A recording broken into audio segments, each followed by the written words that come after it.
Hello, everybody, and good Monday morning. I am already smiling, and you are going to be too as we get into this episode of No More Mondays, where we believe you can have a thriving career, business, and an amazing life on your terms. And I bring you people who have not only stories of inspiration, but fantastic advice to help you live and work more authentically. Throughout your professional life, you have probably heard somebody say something like, the best careers are built, they're not found. There's a very good chance if you listen to this podcast regularly, it was me or one of my guests. Climbing the career ladder can look a lot different than it used to, where incremental raises and title increases eventually moved that needle over a slow growth path. But today it's totally different, and our guest has leveraged that fact. Nik Agharkar started his career as an attorney only to realize that the financial world continued to call and beckon him. And after operating, and he's found a way to operate across these two lines of highly regulated fields that are often hard to cross over. He met a lot of challenges and came with perseverance and some creativity to overcome obstacles and create and design his own career. He's a wealth advisor at Shorehaven Wealth and a tax attorney at Crown Point Tax and Wealth Counsel. And even more importantly, he is my friend from our wonderful days at Carnegie Mellon. Please welcome Nik to the show. Nik, welcome to No More Mondays. Hey, Angie, it's great to see you. And yeah, thanks for having me. I'm excited. It's always so fun to, it's not like we were out of touch, right? Good old social media helps you keep in tune, but it's always so fun for me to reconnect from people that I was truly friends with and yucked it up with, 25 years ago in college. And we've come a long way since those grandiose ideas of us being talent scouts together. Yeah, I was going to say that's the funniest story, right? Is sitting in a bar and getting approached by some rando about being a talent scout and finding models. I think that's what we were actually going to, we were considering this. That was the crazy part. We were actually, and here's the best part. Nik and I chatted a month or two ago, and in the process of kind of getting the meeting together, he actually, I totally had forgot about this. And he was like, yeah, we thought we were going to be talent scouts, which, by the way, I have to let you all know is hilarious because Nik and I are at least 3 feet shorter than anyone that we would be recruiting. And also, like, what do we know about models? What are we doing? That would have been insane. In Pittsburgh, Pennsylvania, no less. I know, right? A hotbed for beauty. Sorry for the people of Pittsburgh. I don't mean to offend. Sorry for the people of Pittsburgh, and sorry for everyone out there who has actually made modeling a career. God bless you. Go eat a piece of cake. Now, we've wised up. But neither of us are doing exactly what we studied, which I think is interesting. And I think we're better people for it, which is kind of what we're going to talk about. So, I mentioned as we were kind of getting into this that you have found a way to work in two industries that can be hard to work in. And I think it would be good to just kind of level set with everybody out there on why working in law and wealth management is tricky. So give us a little like 101 lesson on how those two industries interact and where restrictions come into play.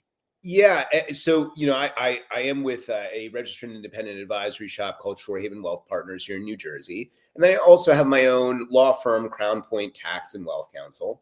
And the reason we have to keep them separate is obviously one is regulated by the SEC, the other is regulated by the state bars that I'm a member of.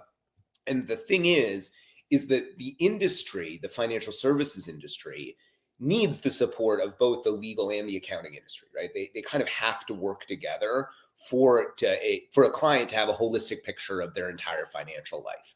But the problem arises when we have advisors or a lawyer who maybe doesn't give the complete picture, right? Because they're a little afraid, they don't want to get into the financial services realm, right? Or the accountant who I talk to all the time. Accountants petrified of the unauthorized practice of law. And so they rarely give, direct advice to their clients, but rather just more general sort of feelings. And then the client makes the choice, but that often leaves people in kind of this conundrum because as we talked about, right, there isn't a lot of financial education out there that's really trustworthy, right? A lot of people don't know what they're reading is correct. And so there's a lot of questions that go unanswered. And so by marrying my understanding of the law, the tax code, estate planning, with financial management as well, and my understanding of economics and the markets, it's really a way to give a client a holistic picture of their financial life. And the biggest thing I do is education. The first several meetings with any client is about educating them on what they have, how the laws work, how the markets work,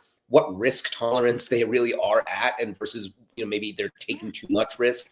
So it's a lot of these educational conversations up front. And I really try and co-create a portfolio or a sort of even an asset protection plan with the client so that they feel like they've gotten input, right? And they understand what they're doing, what they're getting.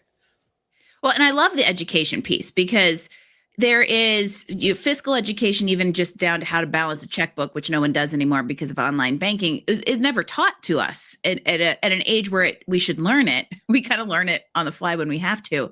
But I also think from a wealth management perspective, and you and I have talked about this offline before, there's almost like this mystery curtain that is there like on purpose to keep us a little bit kind of like in the dark about what's happening with our own money. And so I appreciate the education and the transparency. And just even very practically, I've been working with a new financial manager, side note, before this whole conversation started to pick up again. And I was like, darn. But anyway, the amount of back and forth I've had to do between, hey, go ask your attorney how to set up this in your solo 401k. And I'm like, I don't care. Just do it. Right. The amount of this going on, it has probably made this take 2 months longer than it would have if I could have just said, hey, tax guy and wealth guy, how do I do this? So I love that you were able to like blend two things that can complement each other, even though getting into it had some stickiness, which is the career by design stuff I really, really want to get into. So finance and law, both highly regulated field. People would also guess pretty rigid and that don't leave a lot of room for creativity. And you found a way to kind of do this, but it wasn't met without resistance. So how did this actually come together? Yeah, and this starts, with graduating from CMU. So I have a degree in economics from Carnegie Mellon, and a lot of my friends were going to Wall Street right after school. But I looked at what they were going to be doing, and they were going to be making, and this is 2003, they were making maybe $40,000 a year, and most of them were from the New York, New Jersey area, so they'd be living at home for a couple of years to save money.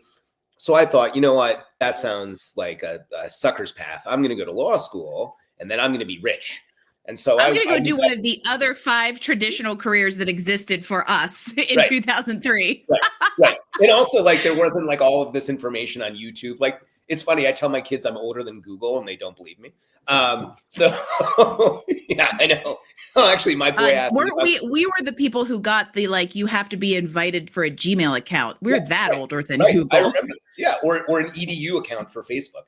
Oh yeah. So we were at the dawn of the internet, right?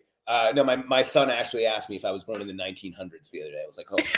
Oh crap! And you're like, you had to pause for a second and go, oh yeah, I was. Yeah, I was. But at any rate, so I saw what they were doing, and I said, I'm going to go to law school. I'm going to be super wealthy. So I moved out to the West Coast, Southern California. I thought I was going to be a talent agent, right? So still on the talent tip.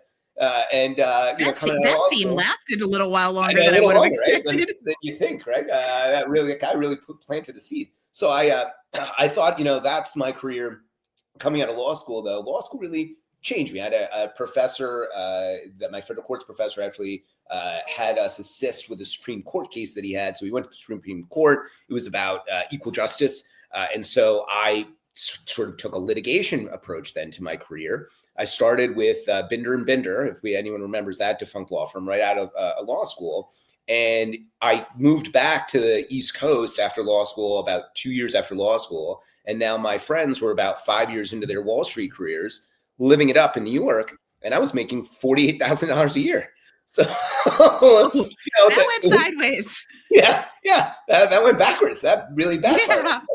So I moved back to the city in 2008, which we all know was a great time for finance. And I actually tried. So I tried to just get straight up into Wall Street firms, Wall Street law firms, big banks, anywhere. I sent out, and this is, again, we're dating ourselves. I literally sent out hard copy mail, cover letters with envelopes, everything, the resume, right? I sent probably about 500 out, right? I got absolutely no responses. And throughout my career, I continued to try and network my way to, get interviews. I got an interview at Bridgewater that I absolutely tanked. It was terrible. I kept trying different things, and it just never really clicked.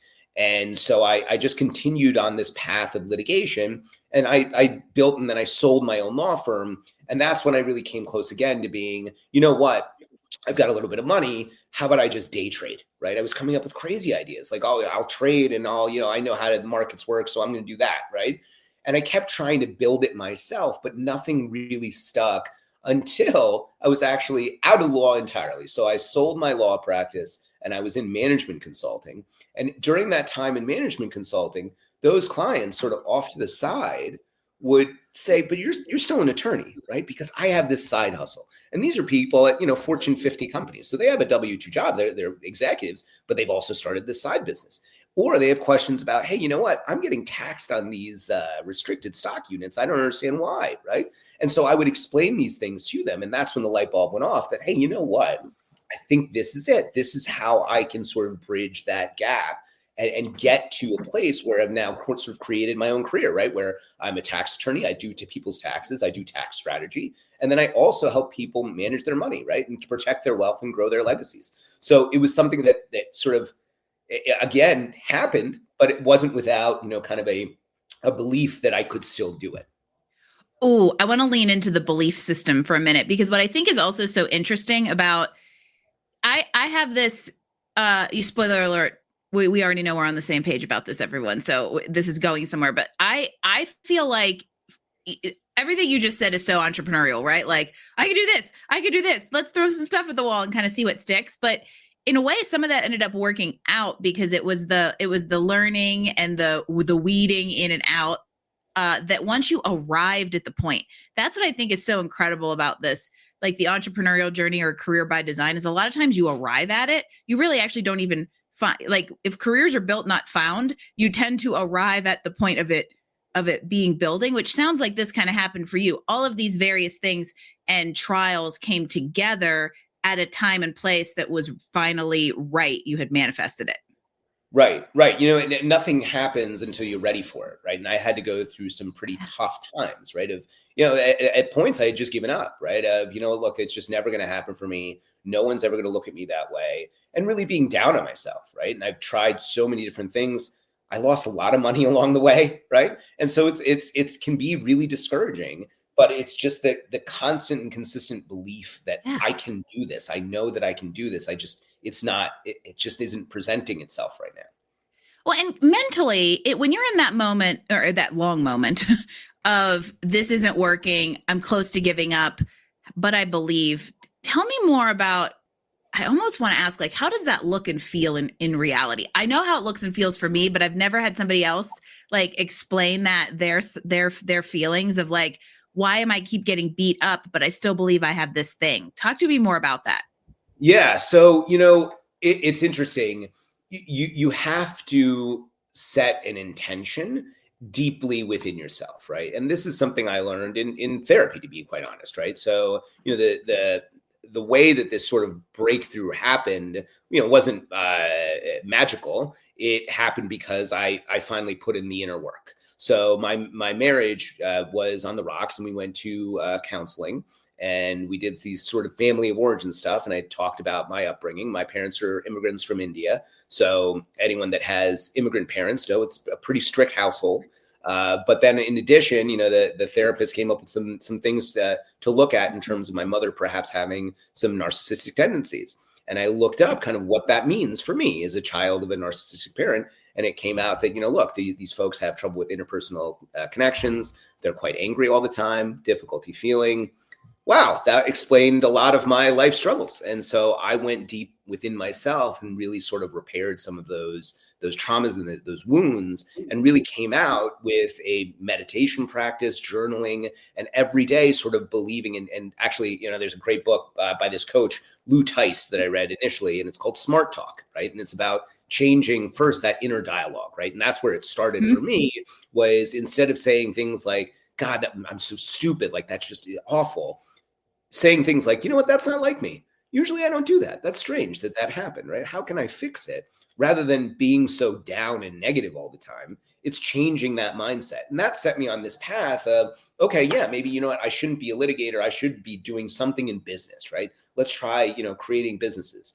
So I created a bunch of failed businesses. I tried a marketing firm. I tried to create an Amazon store. I tried all kinds of different things, right?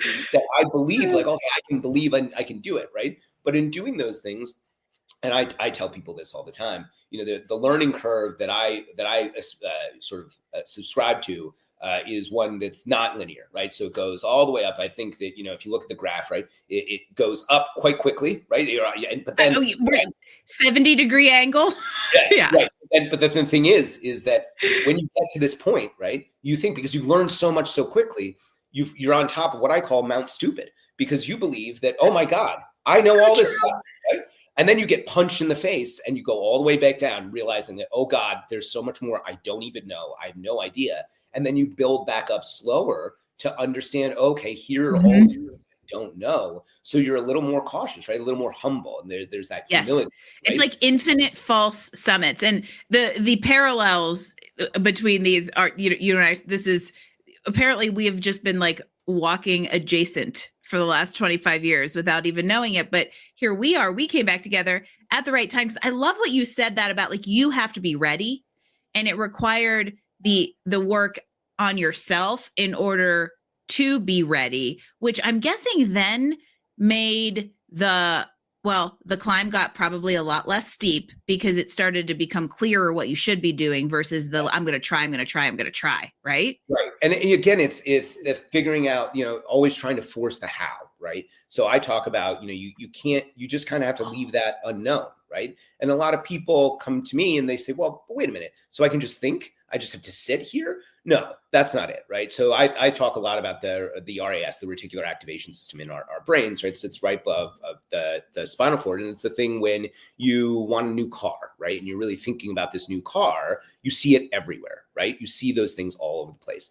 It's similar. If you just think about what you want and what your life would look like if these things that you wanted happened, those opportunities will present themselves. But then it's up to you to pounce on it, right? Like it's that old joke where the man is drowning and he's a devout Christian, so he's praying to God that someone's going to save him, right? He's in the middle of an ocean and a boat comes by and he says, no, God is going to save me. Then a larger boat comes by. No, God is going to save me. A freaking yacht comes by. No, God is going to save me. Finally, he drowns and he goes to see God, and God says, well, he goes, you didn't save me. And God said, I sent you 3 boats. You can't just sit there. Take action, right? It's the next thing you have to do is once you see those opportunities, pounce on them, right? Absolutely go after them if they feel like they're in alignment with what you're trying to get.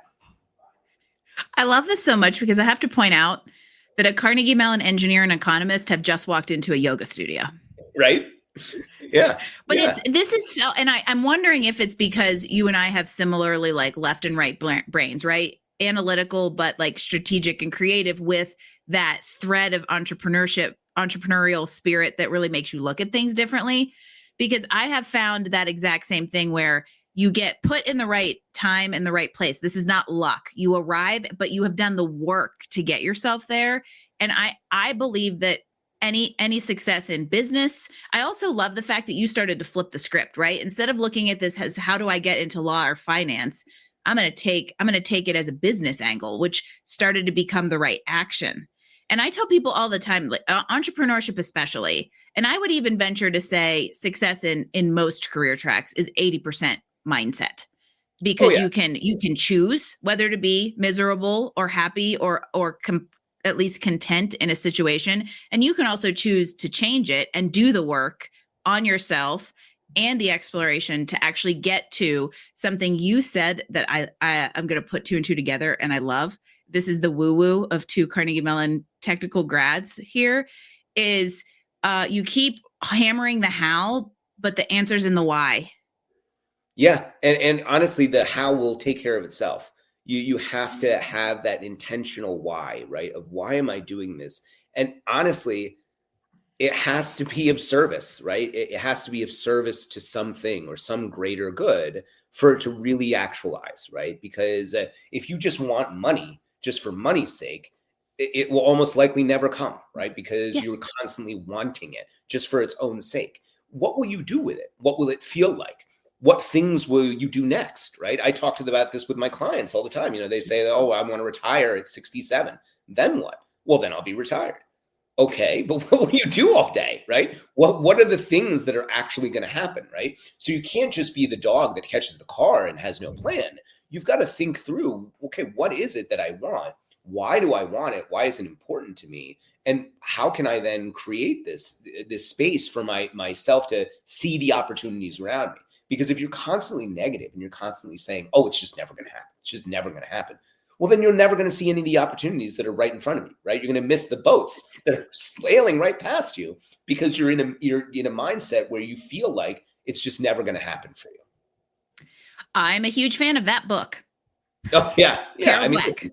There is actual scientific proof because, I kind of make fun of woo, but also I'm woo, not woo woo, right? There's a difference and a fine line, but there is mindset and perspective and abundance versus scarcity are all actually scientifically proven.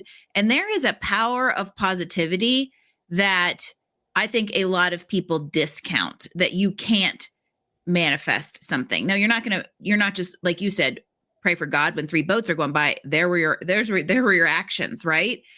But I feel like so many people don't allow themselves to do that or don't even see the boats. Yeah. And I think it's because, again, they don't believe in any of this woo-woo, right? And for me, it's not even woo-woo, right? I mean, you think about Neil deGrasse Tyson, one of the eminent physicists, obviously a man of science, right? One of my favorite quotes from him is that we are all connected to each other biologically, to the earth chemically, and to the rest of the universe atomically. We are made of star stuff, right? So everything in the universe is matter, right? We knew several things about matter.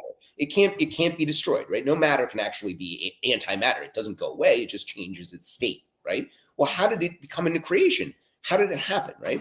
Well, I mean, think about anything, literally this microphone, this computer, all of it started as an idea. Someone had an idea and then they thought about it and then they manifested it. They made it, right? So it's not as if this isn't in front of us, right? Everything that we have is a thought. And again, there's that great Shakespeare quote, there is no good or bad, thinking makes it so.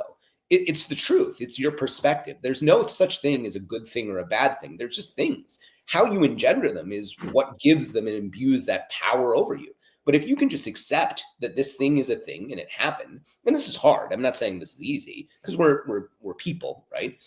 But if you can just accept things that happen to you as, okay, that happened. It is what it is, right? I need to then figure out what's next. Right? Instead of constantly trying to assign meaning to these things, right? Yes. Maybe there doesn't need to be a meaning to it. Maybe we can just say, okay, now what? Right now, what do I do to continue on?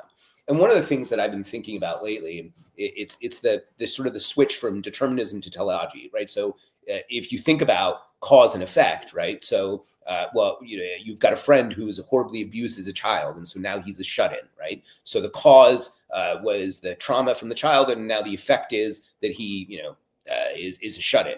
But if we look at it in terms of goals, right, and what's his aim then, right? So your friend is a shut-in. So what must he want? Well, he must want to be a shut-in, right? Because if his goal was to get over it and to actually get better, he would do something else. But if we look at your actions and then think, okay, well, what's his goal, right? Why is he doing that? Yeah. If you start thinking that way about your daily life and the things that you do every day, and you say, if someone was watching me right now, what would they think I'm aiming at? What am I trying to achieve? And if it's not the thing that you're after, change the activities, right? Then align your activities with what you actually want out of life. And you'll find that things just open up for you in a really big way.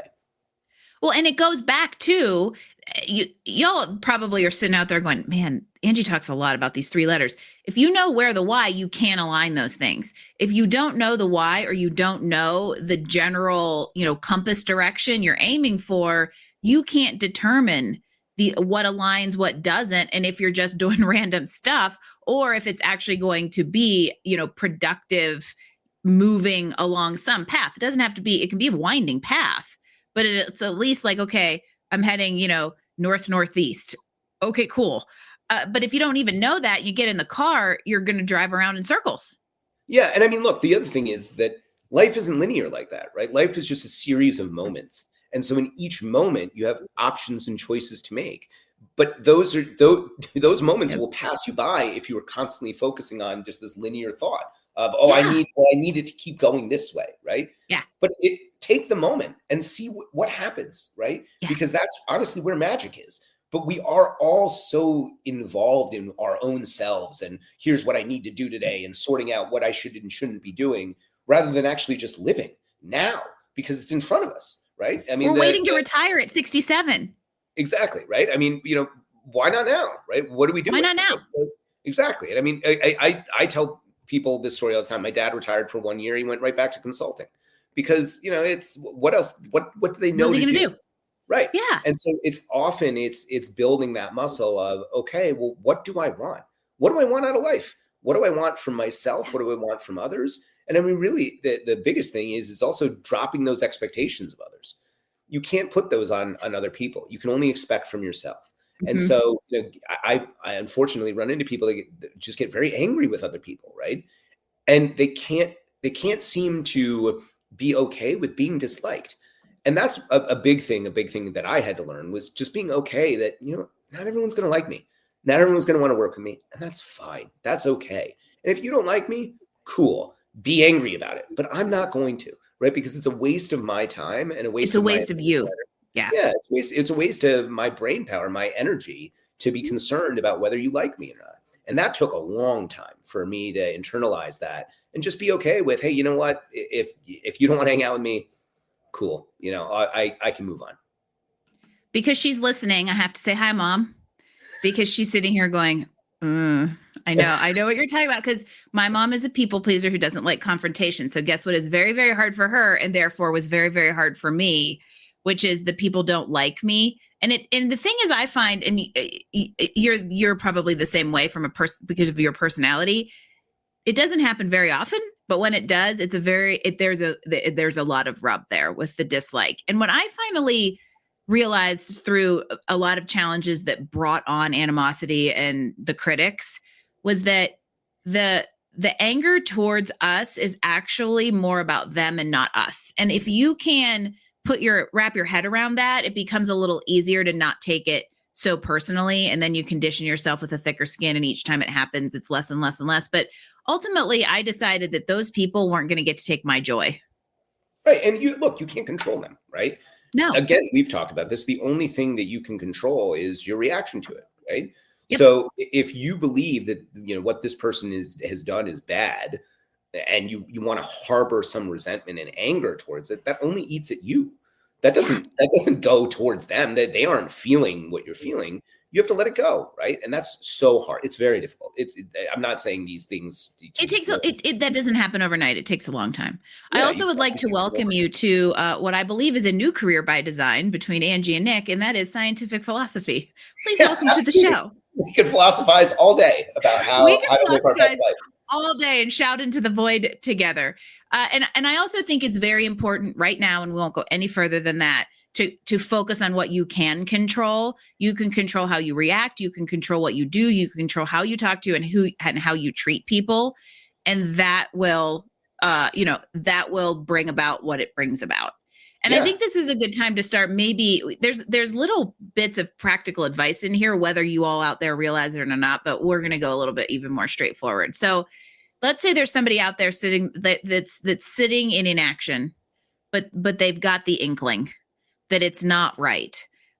Maybe there's somebody on a traditional path like engineering or law or even finance, and they're thinking, I want to do something unconventional. What advice would you give them? What advice would you give yourself if you could 20 years ago? Yeah, I think first and foremost, it's checking your inner monologue, right? So what is your inner critic saying and how are they saying it, right? Because there's constructive criticism and then there's just bashing yourself, which I feel like too many people get into that trap of just calling themselves stupid and they're just never going to be able to learn this stuff. And I've had to even coach my daughter through this, right? She's 8 years old and sometimes she'll be struggling with math and she'll say things like, I'm just bad at math.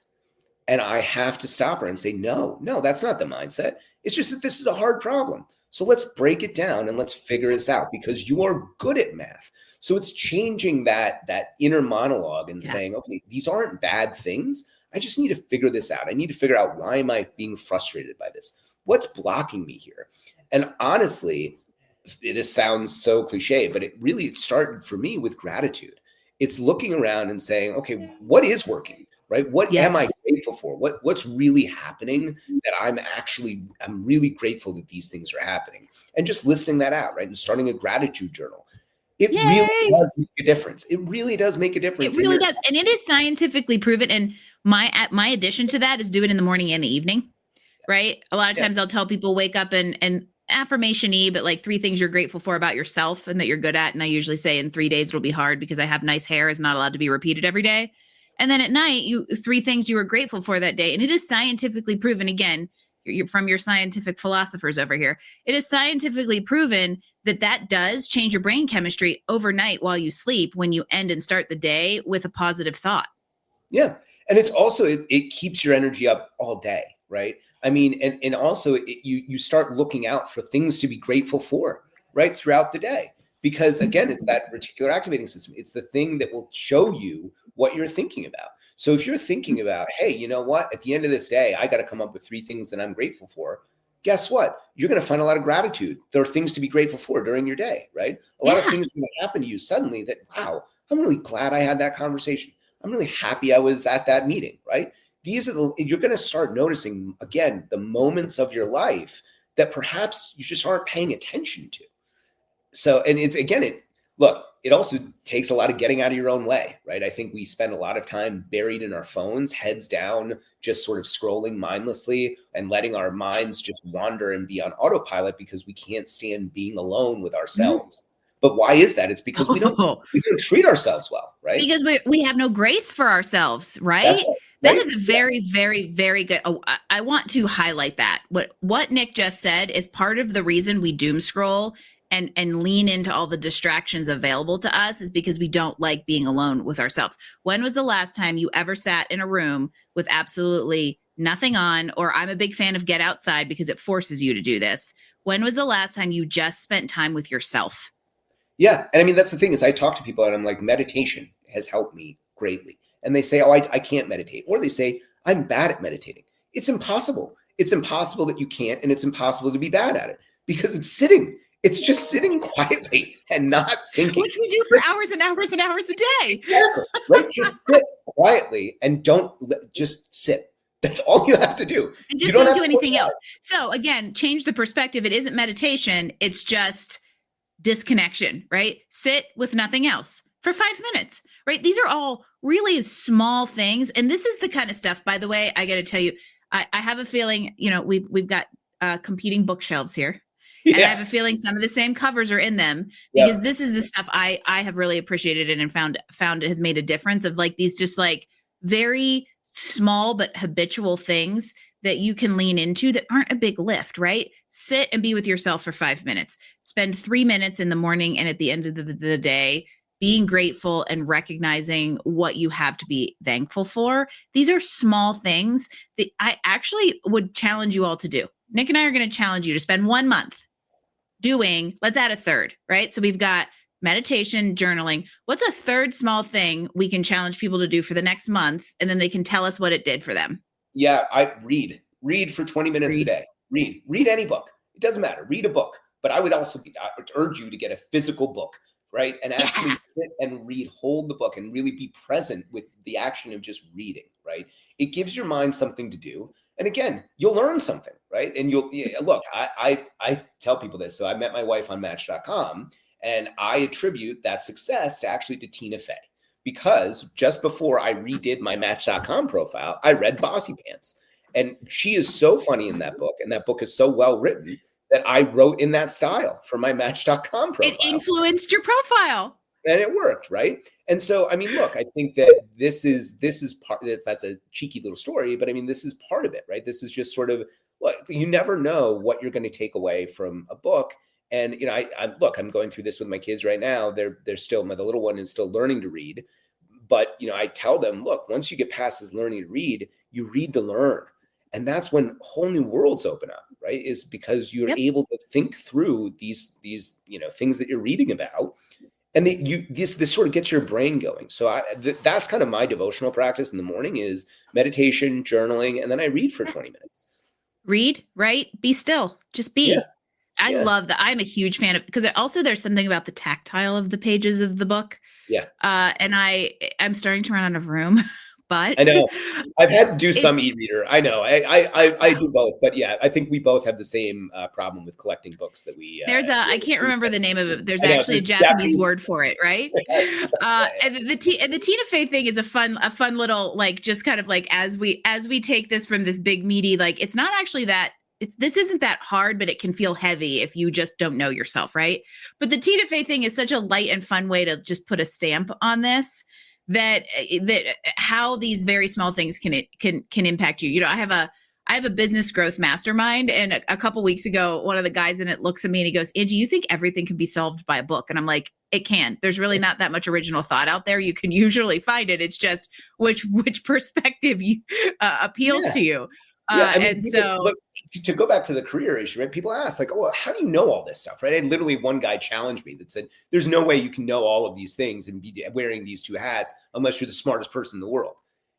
I read it in a book, man. I read it in a book. This is all written down, right? If you take the time to actually read it in the book and study, you will learn, and you will create your own expertise, because you're going to take your own spin off of what you read and learn and develop your own systems, right? But again, it's out there. You just have to be willing to sit down and do the work and read, because there's so much information out there that, honestly, I'm reading a book now by a French philosopher, The Maddening of the Crowd, right? And it's talking about the upturning of the markets in the 1600s and 1700s, and how it's the same, right? It's just these mad crowds, the same issues that we're dealing with AI now, right? Everyone's rushing into these unknowns, and it's just a frenzy. And I can't comment at all about the efficacy of it, but that's human nature and psychology, right? Of, oh man, I see one person doing it, I better do it too, otherwise I'm going to miss out. Bandwagon effect is real, and history repeating itself, also real. Yeah, I mean, unfortunately. Unfortunately, but I think it's so true in that these are the moments when you find yourself, and when you also find what you really enjoy and can sink your teeth into. You know, scientific philosophers here, I believe, share a similar brain that is a sponge that cannot release any sort of information, even if you wanted to, because people will say to me too, like, how do you know that? And I just, once it goes in, it kind of doesn't come out, which we use to our advantages in how we have designed our careers. But I learned that by consuming and doing it and figuring out what various perspectives that I gravitated towards. And I feel like the big message here is lean into yourself and know yourself, and allow the exploration and allow the doing that can help you discover your career by design. Yeah. And it's going to feel horribly scary at the beginning, right? Because it's hard. It's hard to sit there and have your thoughts, right? And be the only thing with you. But to sort of get over that, you just kind of have to give yourself grace, right? And anytime intrusive thoughts come in, just say, you know what, I'm going to let that one go. And just go back to that quiet space and center yourself. Yeah. And you're going to, even if you just continue doing the same job with this type of awareness and knowing, everything becomes, has a lot less toil behind it. Grace is a pretty, there is an amazing thing about grace. And so I think that's a good little reminder to leave you all with, how do we find you, and what's next for you? What are you up to over there? Yeah, no, listen, we're getting into tax season, so a lot of tax returns to do, but I also prepare tax strategies for folks. Obviously, we manage money. You can find me either at crownpointtax.com or shorehavenwealthpartners.com. You can anywhere on the internet, LinkedIn. I'm on Facebook. I think it's not private anymore, just because I barely go on Facebook anymore. So you guys can find me in a number of places, but also you can email me, right? At Nik at shorehavenwealth or Nik at crownpointtax.com. I guess we can put those in the show notes, but yeah, that's where I'm around. Follow along with Nik. He makes tax and finances actually kind of fun and accessible, which I think is awesome. And even some greater wisdom around how you can live and work more authentically. I love how that all weaves into this. And, you know, who knew a drinking buddy from 25 years ago would end up being a share in the same scientific philosophy about life and career. I love it. Thank you so much. You got to stop saying 25 years ago. I know. There's no way I'm that old. I know. No, there's no way I'm that age. Right. Exactly. That's a better way to put it, right? Yeah. I'm going to have to sit with myself on that one. Nick, my old friend, this is amazing to catch up. And I appreciate you being willing to record it so we can give everybody out there some amazing wisdom. You've had an awesome journey that has helped you find yourself, more importantly than even the work you're doing to impact people. And no matter how structured your career, your professional trajectory is, you have the power to change it, and you have the power to create it. The best careers are built, not found. And Nick and I encourage you to dig in and seek out what's right for you. Thank you so much for joining me for this edition of No More Mondays. I'll see you next week for another episode. Thanks.